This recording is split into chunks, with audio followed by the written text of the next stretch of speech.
I had just moved into the quiet suburban neighborhood of Willow Creek, a peaceful area lined with modest homes, friendly neighbors, and tall trees that painted the streets with shade.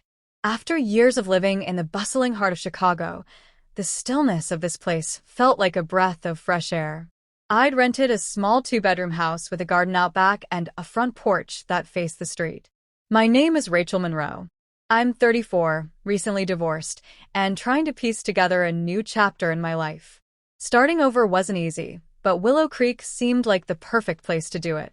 The day I arrived, boxes stacked to the ceiling in my living room, I was greeted by a warm smile and a plate of cookies from the neighbor next door.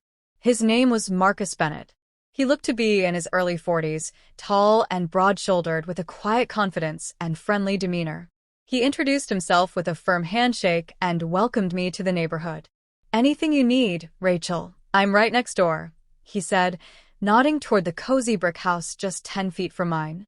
That first week was a blur of unpacking, rearranging furniture, and figuring out how to use the outdated appliances in my rental. Marcus checked in now and then, offering help or just stopping by to chat when I was out watering the lawn. He lived alone, worked from home as a graphic designer, and seemed to enjoy the slower pace of suburban life. We quickly became casual friends, occasionally sharing coffee on my porch or chatting over the fence about the weather and yard work. One morning, after a long jog through the nearby park, I returned home covered in sweat and grime. The spring sun was already high, and the heat had settled in earlier than expected.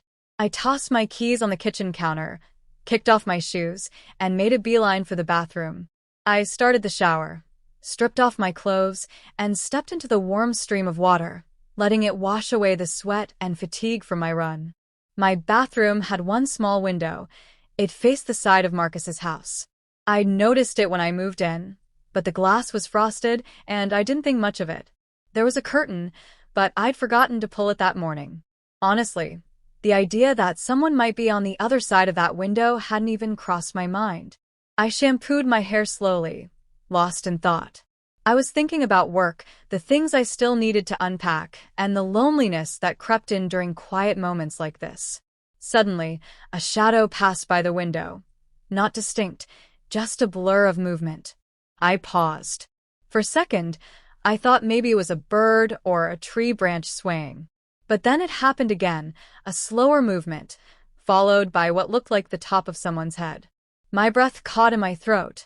I quickly turned off the water and reached for a towel, wrapping it tightly around myself as I crept toward the window. From that angle, I couldn't see anything, no one was there. But something about it felt off. I waited for a moment, staring out at the patch of grass between our houses, then shook my head and walked away.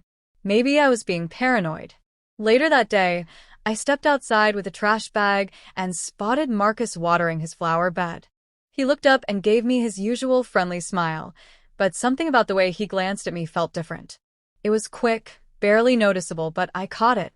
A moment of hesitation in his eyes, like he wanted to say something but wasn't sure if he should. I tried to brush off my earlier suspicion. Marcus had always been respectful, helpful, and kind. But that night, I couldn't shake the feeling that someone had been watching me. I even got out a stepladder and pinned up a darker curtain over the bathroom window before bed, just in case. The next morning, I heard a knock at my front door. Still in my robe, I opened it to find Marcus holding a small box. "Hey," he said, looking slightly uncomfortable. "I picked up your package by mistake yesterday. Thought I'd bring it over." I thanked him and reached for the box. As he handed it to me, our hands brushed and he paused.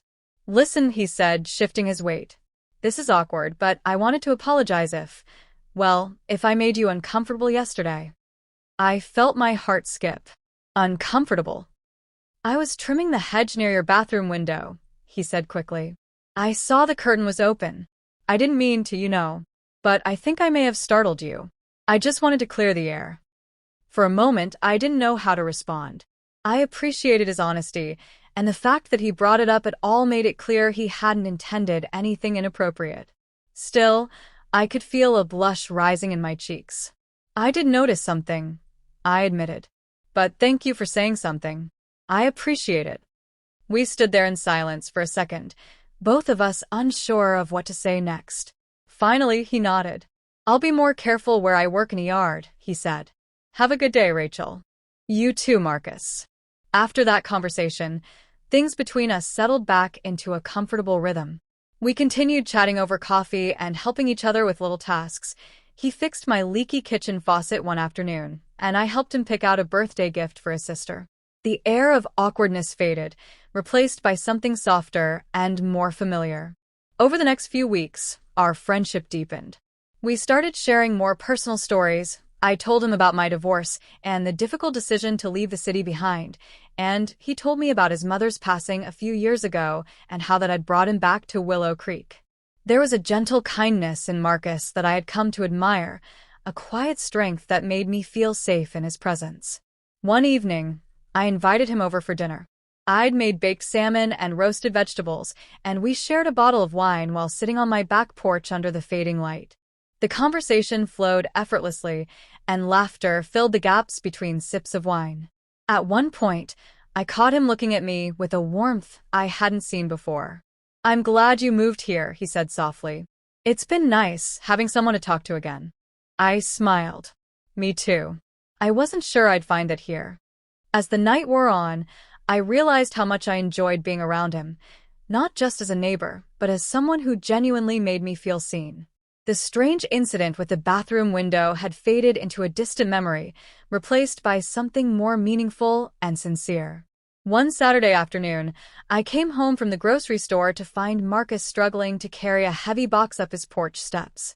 I rushed over to help, and together we managed to get it inside his house. "You didn't have to do that," he said, wiping his brow. "But thank you." "No problem," I said, setting the box down and looking around. I'd never been inside his house before. It was neat, cozy, with dark wooden floors and artwork lining the walls. "Nice place." "Thanks," he said, smiling.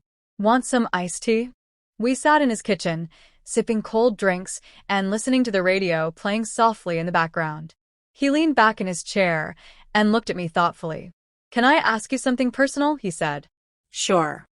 "That day, when I saw you in the bathroom, I didn't mean to invade your privacy, but afterward, I couldn't stop thinking about how easily something like that could have been misunderstood. And I just kept wondering, what if I hadn't said anything?" I looked at him for a moment, unsure of where he was going. "What do you mean?"